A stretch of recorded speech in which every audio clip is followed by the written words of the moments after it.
Welcome to episode 182 of Gods and Heroes of Ancient Greece. My name is MyLinda Butterworth, and today we continue with part 6 of the love story of Eros and Psyche. Psyche left with little hope and an increase in her sorrow and affliction and journeyed on.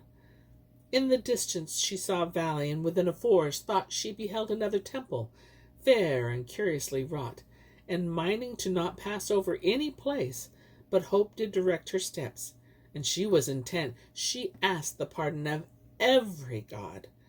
As she approached the sacred door, she noticed precious riches and vestments carved with letters of gold, hanging upon branches of trees, and the post of the temple testifying the name of the goddess Hera, to whom they were dedicated.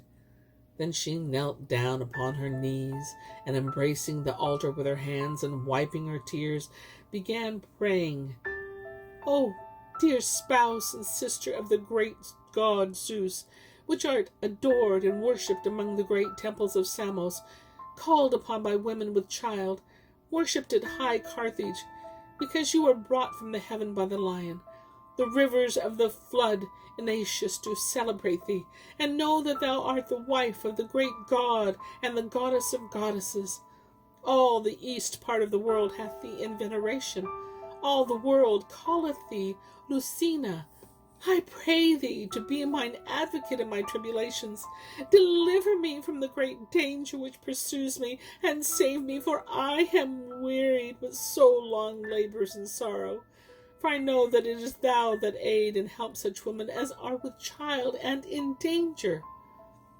Then Hera, hearing the prayers of Psyche, appeared unto her in all her royalty, saying, "Demeter, Psyche, I would gladly help thee, but I am ashamed to do anything contrary to the will of my daughter-in-law Aphrodite, whom always I have loved as mine own child. Moreover, I shall incur the danger of the law, whereby I am forbidden to retain any servant fugitive against the will of his master." Then Psyche, cast off likewise by Hera, with no hope of the recovery of her husband, reasoned with herself in this sort: "Now what comfort or remedy is left to my afflictions? Even my prayers will avail me nothing with the goddesses. What shall I do? Where shall I go?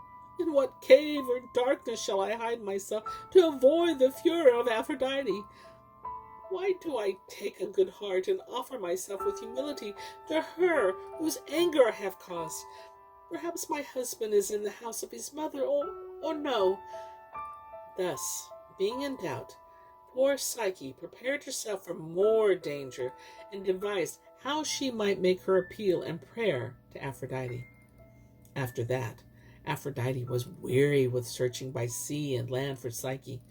She returned toward heaven and commanded that her chariot, which her husband Hephaestus gave her upon their marriage, be prepared. 4 white pigeons guided the chariot with great diligence. And when Aphrodite was entered in, a number of sparrows flew chirping about, making sign of joy, and all other kind of birds sang sweetly for showing the coming of the great goddess. The clouds gave place. The heavens opened and received her joyfully. The birds that followed nothing but feared the eagles, hawks, and other ravenous fowl in the air. Incontinently she went into the royal palace of the god Zeus, and with proud and bold petition demanded the service of Hermes, and to help her in certain of her affairs, whereupon Zeus consented.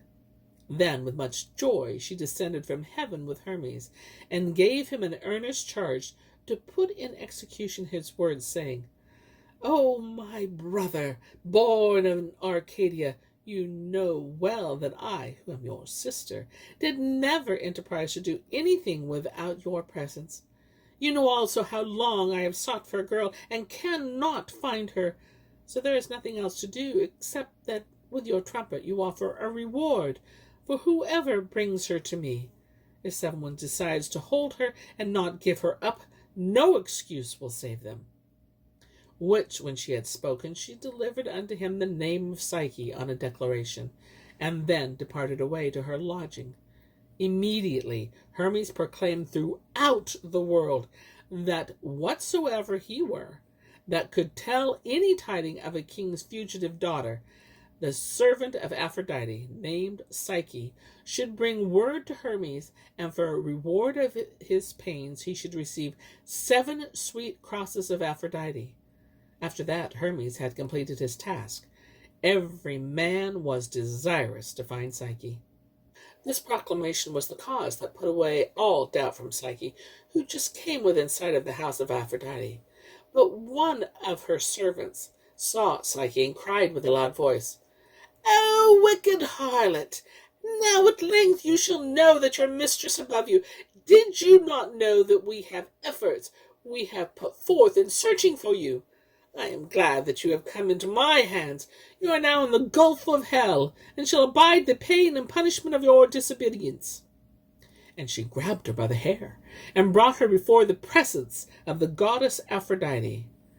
When Aphrodite saw her, she began to laugh, and as angry persons do, she shook her head and scratched her right ear, saying, "O goddess, goddess, you are now come to length to visit your mother, or else to see your husband that is in danger of death by your means. Be you assured I will handle you like a daughter. Where be my maidens Sorrow and Sadness?" To whom, when they came, she delivered Psyche to be cruelly tormented. Then they fulfilled the commandment of their mistress, and after they had piteously scourged her with whips and rods, they presented her again before Aphrodite. Then she began to laugh again, saying, "Behold, she thinks that by reason of her great belly, which she hath gotten by playing the whore, to move me to pity and to make me a grandmother to her child. Should I not be happy that at my age shall be called grandmother, and the son of a vile harlot shall be accounted the nephew of Aphrodite? Howbeit I am a fool to term him by the name of son, since as the marriage was made between unequal persons in the fields without witnesses, and by the consent of their parents, the marriage is illegitimate, and the child that shall be born and a bastard, if we suffer you to live till be delivered." When Aphrodite had spoken these words, she leaped upon the face of poor Psyche, and tearing her apparel, took her violently by the hair, and dashed her head upon the ground. Then she took a great quantity of wheat, barley meal, poppy seeds, peas, lentils, and beans, and mingled them all together in a heap, saying, "Thou evil favored girl, you seem unable to get the grace of thy lover by no other means but by diligent and painful service. Wherefore I will prove what thou canst do. See that thou separatest all these grains one from another, disposing them orderly in their quality. Let it be done before night." When she had appointed this task unto Psyche, she departed into a great banquet that was prepared that day. When the goddess had left her, Psyche sat down with her head in her hands and began to sob. This task was impossible.